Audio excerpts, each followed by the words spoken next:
اللهم بارك على محمد وعلى آل محمد اللهم رب هذه الدعوة التامة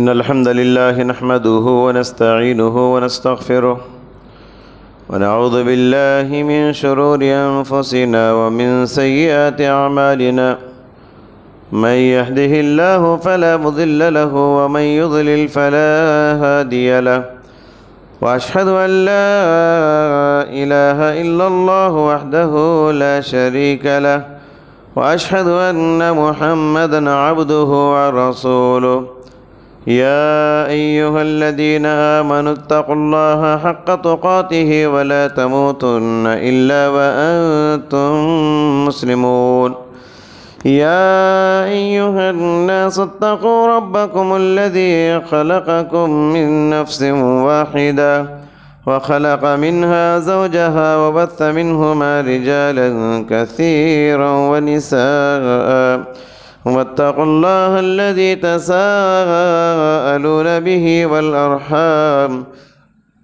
إن الله كان عليكم رقيبا يا أيها الذين آمنوا اتقوا الله وقولوا قولا سديدا يصلح لكم أعمالكم ويغفر لكم ذنوبكم ومن يطع الله ورسوله فقد فاز فوزا عظيما أما بعد فإن خير الحديث كتاب الله وخير الهدي هدي محمد صلى الله عليه وسلم وشر الأمور محدثاتها وكل محدثة بدعة وكل بدعة ضلالة وكل ضلالة في النار أعوذ بالله السميع العليم من الشيطان الرجيم بسم الله الرحمن الرحيم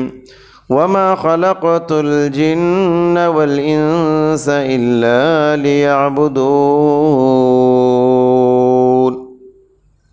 حاضرین جمعہ، پردہ نشین خواتین اسلام، خطبہ مسنونہ کے بعد سورۃ الذاریات کی مشہور آیت کریمہ آپ کے روبرو تلاوت کی گئی۔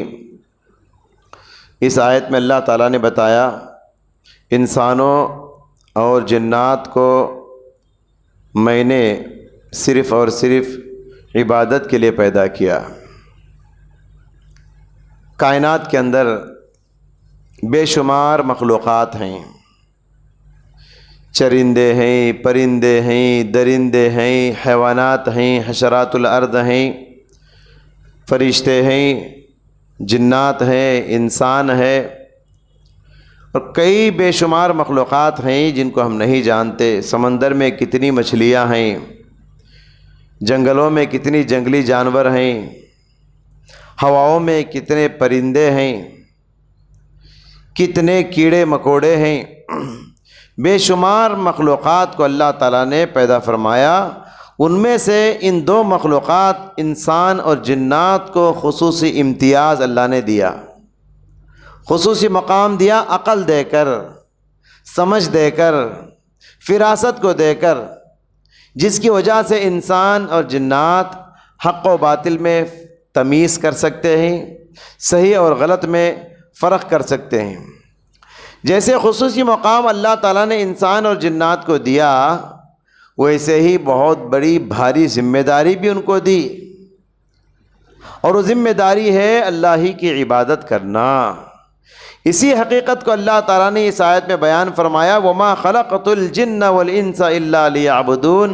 ہم نے جنات اور انسانوں کو صرف اور صرف عبادت کے لیے پیدا فرمایا۔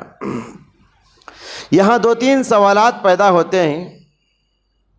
قرآن تو کہتا ہے کہ کائنات کی ساری مخلوقات اللہ کی عبادت کر رہی ہیں۔ سورہ بنی اسرائیل میں فرمایا وَإِن مِّن شَيْءٍ إِلَّا يُسَبِّحُ بِحَمْدِهِ وَلَٰكِن لَّا تَفْقَهُونَ تَسْبِيحَهُمْ۔ کائنات کا ذرہ ذرہ، کائنات کا پتا پتا، کائنات کی ایک ایک مخلوق اللہ کی عبادت میں، اس کی تسبیح میں مصروف ہے، سورہ نور میں اللہ نے ارشاد فرمایا الم تر ان اللہ یسبح لہ من فی السماوات والارض والطیر صافات کل قد علم صلاتہ وتسبیحہ، کیا آپ نہیں دیکھتے آسمان کو اور زمین کو وہ اللہ کی تسبیح بیان کر رہے ہیں، وہ اللہ کی عبادت کر رہے ہیں، اللہ کا ذکر کر رہے ہیں، اور پرندے بھی پر پھیلائے ہوئے، اور ان میں سے ہر ایک اپنی نماز کو اور اپنی تسبیح کو اچھی طریقے سے جانتے ہیں۔ یہاں غور کیجئے، اللہ نے کہا یہ بھی نماز پڑھتے ہیں اور یہ اپنے نماز کے طریقے کو جانتے ہیں، مگر ہم انسان جان نہیں سکتے، پہچان نہیں سکتے یہ ان کی نماز کیسے ادا ہوتی ہے، ان کی تسبیح کیسے ادا ہوتی ہے، اللہ کی بندگی یہ لوگ کیسے ادا کرتے ہیں۔ اور سورہ ایک اور جگہ اللہ نے بتایا کہ سورج بھی سجدہ کر رہا ہے، چاند بھی سجدہ کر رہا ہے، تارے بھی سجدہ کر رہے ہیں، اور پہاڑ بھی سجدہ کر رہا، جھاڑ بھی سجدہ کر رہا ہے۔ تو کائنات کی ساری مخلوقات اللہ کی عبادت کر رہی ہیں، تو پھر اللہ نے یہ کیوں کہا کہ انسانوں اور جنات کو صرف میں نے عبادت کے لیے پیدا کیا؟ یاد رکھنا فرق ہے انسان اور جنات کی عبادت میں اور ان کے علاوہ اور ساری مخلوقات کی عبادت میں فرق ہے۔ کیا ہے وہ فرق؟ انسان اور جنات کی عبادت جو ہے اختیاری ہے، یعنی عبادت کر بھی سکتے، عبادت چھوڑ بھی سکتے۔ ان کی عبادت اختیاری ہے، چاہے تو اطاعت کرو چاہے تو گناہ کرو۔ اسی لیے اللہ تبارک و تعالیٰ نے جنت اور جہنم انہی دونوں مخلوقات کے لیے بنائے، اور انسان اور جنات کے اندر اطاعت کا جذبہ بھی رکھا اور نافرمانی کا جذبہ بھی اللہ نے رکھا ہے۔ اسی لیے انسان اور جنات کو عبادت کرنے کے لیے پہلے نافرمانی کے جذبات کو کچلنا پڑتا ہے اور شیطانی اور ابلیسی طاقتوں کو مسلنا پڑتا ہے اور شیطانی طاقتوں سے لڑنا پڑتا ہے، تب جا کر عبادت ادا ہوتی ہے۔ اسی لیے اللہ نے جنت اور جہنم بھی انہی کے لیے رکھا ہے، اور ساری مخلوقات کے لیے جنت نہیں ہے۔ انسان اور جنات کے لیے ہی جنت اور جہنم اللہ تعالیٰ نے بنا کے رکھا ہے، کیونکہ ان کے اندر عبادت کا عنصر بھی ہے اور نافرمانی کا عنصر بھی ہے۔ اور یہ بھی بتایا کہ اگر اس زندگی میں انسان اور جنات اللہ کی بندگی نہیں کرتے تو ان کی زندگی جانوروں سے بھی بدتر ہو جاتی ہے، جانوروں سے بھی گئی گزری ہو جاتی ہے۔ اللہ نے فرمایا لہم قلوب لا یفقہون بہا ولہم اعین لا یبصرون بہا ولہم آذان لا یسمعون بہا اولئک کالانعام بل ہم اضل۔ یہ اللہ کی عبادت سے دور ہونے والے، اللہ کی اطاعت سے دور ہونے والے، یہ عقل رکھ کر بھی پاگل ہیں، یہ لوگ آنکھ رکھ کر بھی اندھے ہیں، یہ لوگ کان رکھ کر بھی بہرے ہیں، بلکہ کہا اولئک کالانعام، یہ تو چوپائے ہیں، یہ تو جانور ہیں، بل ہم اضل، بلکہ جانور سے بھی گئے گزرے۔ کیوں؟ اس لیے کہ جانور تو عبادت کر رہا اللہ تعالیٰ کی، یہ تو وہ بھی نہیں کرتا۔ تو انسانوں، جناتوں اور دوسرے مخلوقات کی عبادت میں فرق کیا ہے؟ انسانوں اور جنات کی عبادت اختیاری ہے، ان کو اختیار ہے، چاہے تو عبادت کر کے جنت حاصل کرو یا عبادت میں سستی کر کے جہنم میں جاؤ۔ لیکن انسانوں اور جنات کے علاوہ جو مخلوقات ہیں ان کی عبادت جو ہے اجباری ہے، اختیاری نہیں، اجباری۔ اجباری کا مطلب ہے عبادت کرنا ہی ہے، سورج و چاند کو عبادت کرنا ہی ہے، کوئی دوسرا آپشن نہیں۔ جھاڑ کو اللہ کی عبادت کرنا ہی ہے، کوئی دوسرا آپشن نہیں۔ تاروں اور ستاروں کو اللہ کی عبادت کرنا ہی ہے، کوئی دوسرا آپشن نہیں۔ ان چرندوں کو، پرندوں کو اللہ کی عبادت کرنا ہی ہے، اس پہاڑ کو، دریا کو، سمندر کو اللہ کا ذکر کرنا ہی ہے، کوئی دوسرا آپشن نہیں۔ تو ان کی عبادت اجباری ہے اور ہماری عبادت اختیاری ہے، یہی فرق ہے دونوں کی عبادت میں۔ ایک دوسرا سوال یہ پیدا ہوتا ہے، جب اللہ تعالیٰ نے انسانوں کو عبادت ہی کے لیے پیدا کیا تو ہم لوگ عبادت کے علاوہ اور دوسرے بہت سارے کام بھی تو کرتے ہیں، دنیاوی کام بھی تو کرتے ہیں، بلکہ اگر دیکھا جائے عبادت بہت کم کرتے ہیں اور دوسرے کام بہت زیادہ کرتے ہیں۔ دن و رات میں کتنے گھنٹے ہیں؟ 24 گھنٹے۔ بس پر 4 گھنٹوں میں ہم اللہ کی عبادت کتنے گھنٹے کرتے ہیں؟ غور کیجئے۔ اگر 5 ٹائم نمازوں میں ایک ایک نماز کو آدھا آدھا گھنٹہ ٹائم بھی دے دے تو کتنا ٹائم ہوا؟ 2.5 گھنٹے۔ ٹھیک ہے، ایک آدھا گھنٹہ صبح شام کے اذکار میں لگا لیں گے، کتنے گھنٹے ہوئے؟ 3 گھنٹے۔ ایک آدھا گھنٹہ روزانہ تلاوت قرآن کے لیے لگا لیں گے، کتنا ٹائم ہوا؟ 3.5 گھنٹے۔ اور ایک آدھا گھنٹہ کسی عبادت کو دے دیجئے، 4 گھنٹے ہوئے۔ 4 گھنٹے ہوئے تو کیا باقی 20 گھنٹے ہم لوگ بیکار کر رہے ہیں؟ نہیں، یہی بات سمجھنے کی ہے، یہی بات غور کرنے کی ہے۔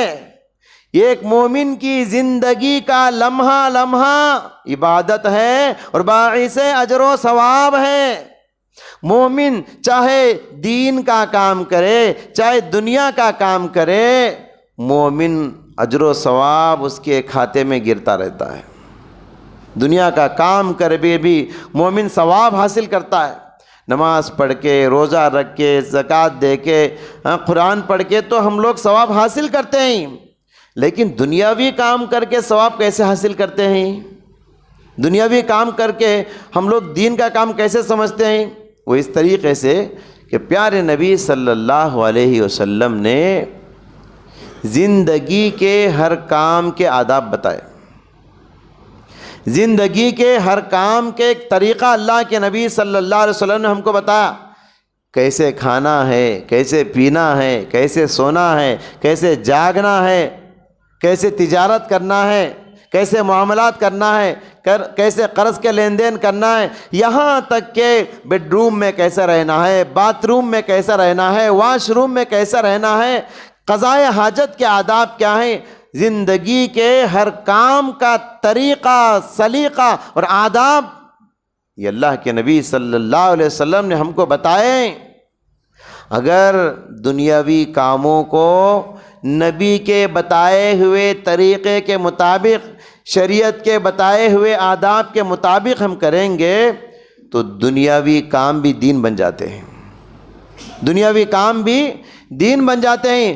ہمارا کھانا بھی دین بن جاتا ہے، ہمارا پینا بھی دین بن جاتا ہے، ہمارا سونا جاگنا بھی دین بن جاتا ہے، ہمارا بزنس اور تجارت بھی دین بن جاتا ہے، ہمارا فیملی لائف بھی دین بن جاتا ہے، ہمارا قضاء حاجت کو جانا، واش روم کو جانا بھی دین بن جاتا ہے۔ کیسے؟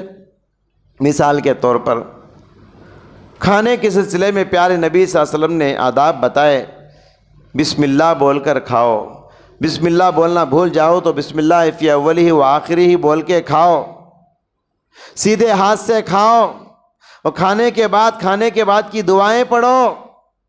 تو کیا ہوا؟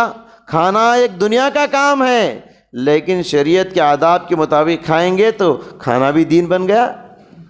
اسی طریقے سے سونا ایک دنیا کا کام ہے، لیکن سونے کے آداب بھی ہم کو بتائے گئے۔ باوضو ہو کے سویا کرو، رائٹ سائڈ پلٹ کے، سیدھے ہاتھ کی طرف پلٹ کے سویا کرو، سونے کے اذکار پڑھ کے سویا کرو، آیت الکرسی پڑھ کے، آمن الرسول پڑھ کے، 3 قل پڑھ کے دم کر کے سویا کرو، اور سو کر اٹھنے کے بعد کی دعائیں پڑھو۔ تو کیا ہوا؟ ہمارا سونا بھی عبادت بن گیا، سونا بھی دین بن گیا۔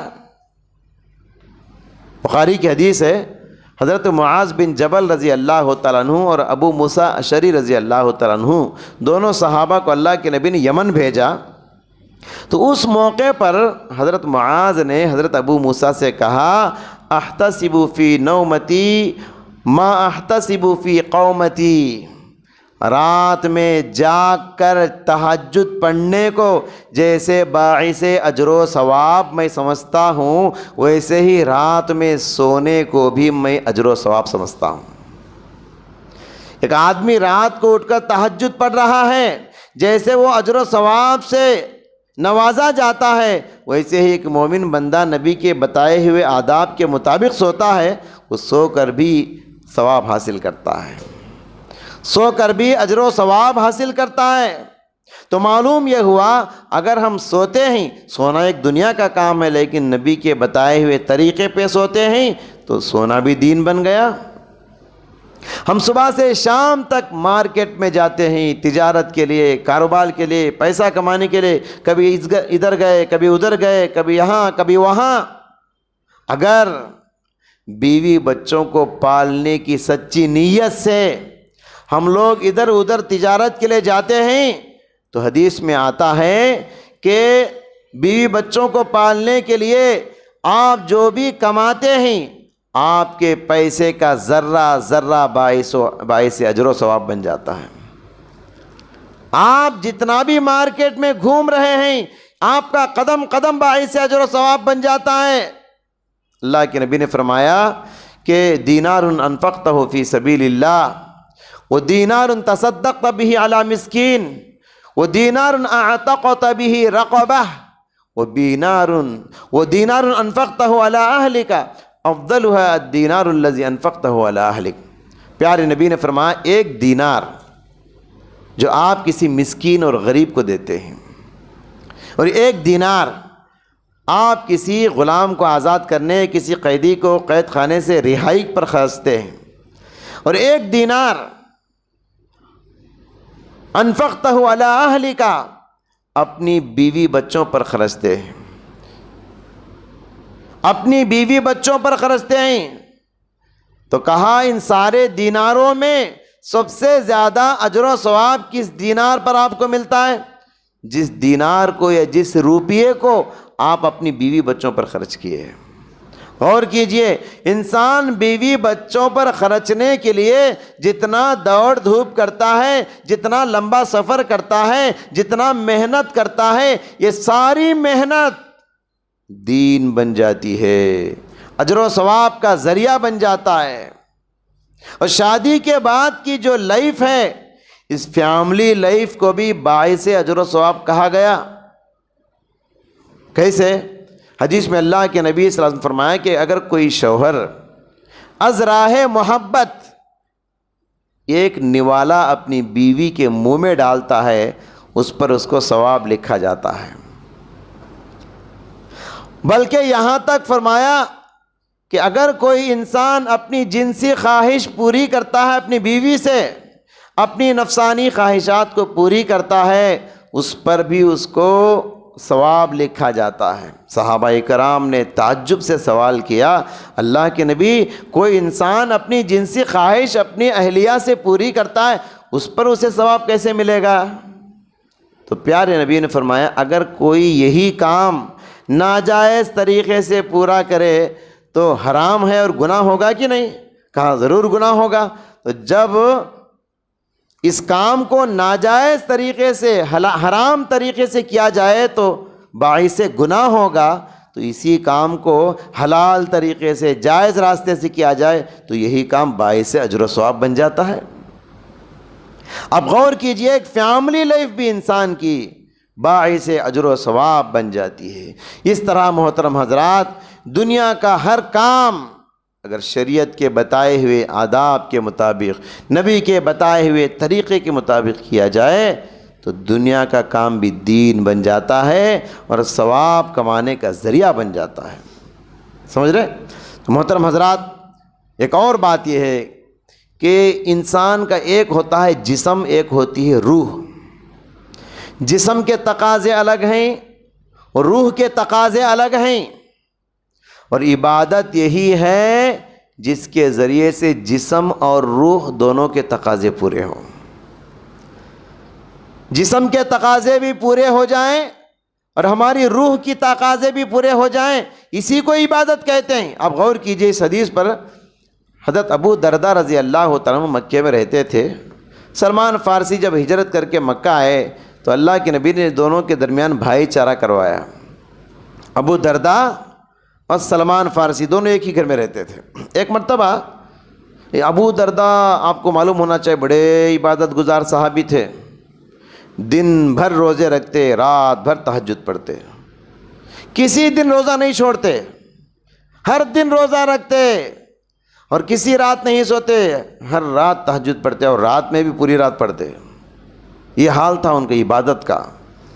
ایک مرتبہ سلمان فارسی رضی اللہ تعالیٰ عنہ گھر میں داخل ہوئے، دیکھا ابو درداء کی بیوی کو پرانے پھٹے میلے کپڑے کچھ پہنی ہوئی ہے، کہا تمہاری یہ کیا حالت بنا رکھی ہو؟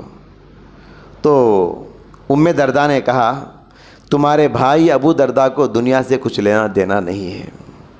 اپنی طرف اشارہ کر کے کہا دنیا سے ان کو کیا لینا دینا، بس وہ دن میں روزے رکھتے ہیں، رات میں تہجد پڑھتے ہیں، مجھ سے کیا لینا دینا ہے ان کو، اس لیے میری حالت یہ ہے۔